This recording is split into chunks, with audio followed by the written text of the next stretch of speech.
I'm Kathy Park. I'm the CEO at Evident Change. Evident Change is a nonprofit organization. We're working nationally and internationally using data and research to transform systems. We work primarily across the criminal justice system, the youth justice system, child welfare, and more broadly across human services.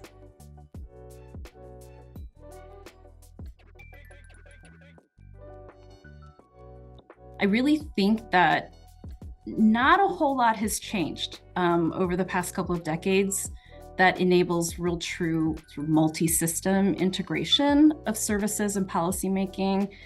And I think that's really necessary to create the conditions for safer and healthier, thriving communities.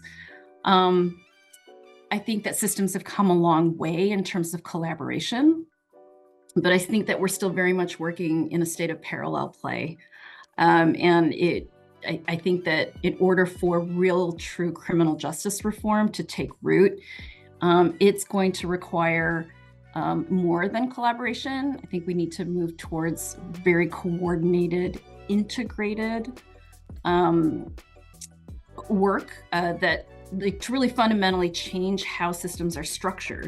Related to this, I think that the increasing utilization of technology-enabled tools like artificial intelligence, the pace of that development is so rapid, and I think it holds tremendous promise to help create the conditions for really integrated, coordinated services and policymaking.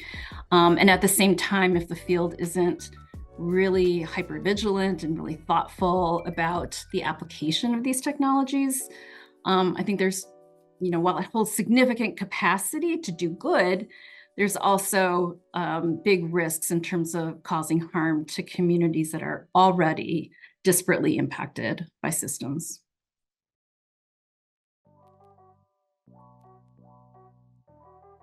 I had an opportunity to work with a program that provided really intensive home-based services with women whose babies had tested positive for drugs at the time of birth.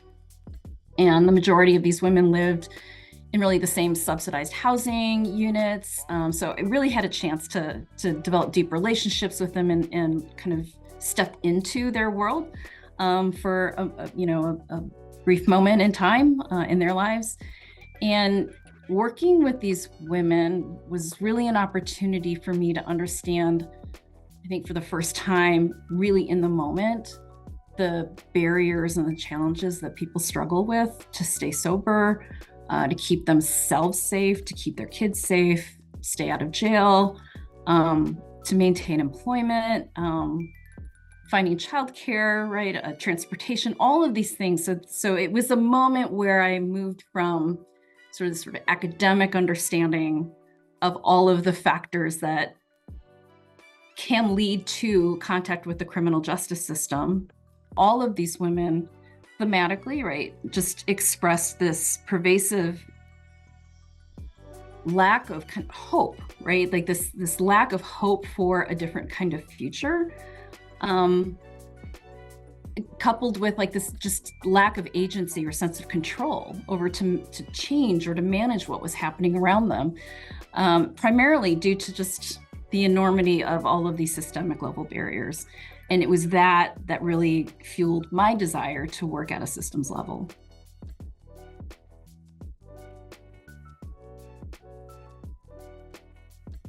A lot of my focus over the past few years has been around our equity work. So we've always been very intentional about looking at race equity in our work, particularly risk assessment work. But now, I can say we've made the shift from, you hear people talk about the lens of race equity. And so I think we've shifted from the lens to actually starting from this framework of race equity. And it's been a process of doing some really deep internal work, organizational work. It's been incredibly rewarding to see how that work has translated into the way we develop our projects, the way we engage with our agency partners and with community, and really bringing community members into the actual work that we're doing. And I think that the process of building sort of at an individual level and then at an organizational level, really working to create a more advanced analysis of race equity helps us sort of bridge the data-driven work that we do and connect that to the communities who are really directly impacted by the systems and the system inequities that we're trying to solve.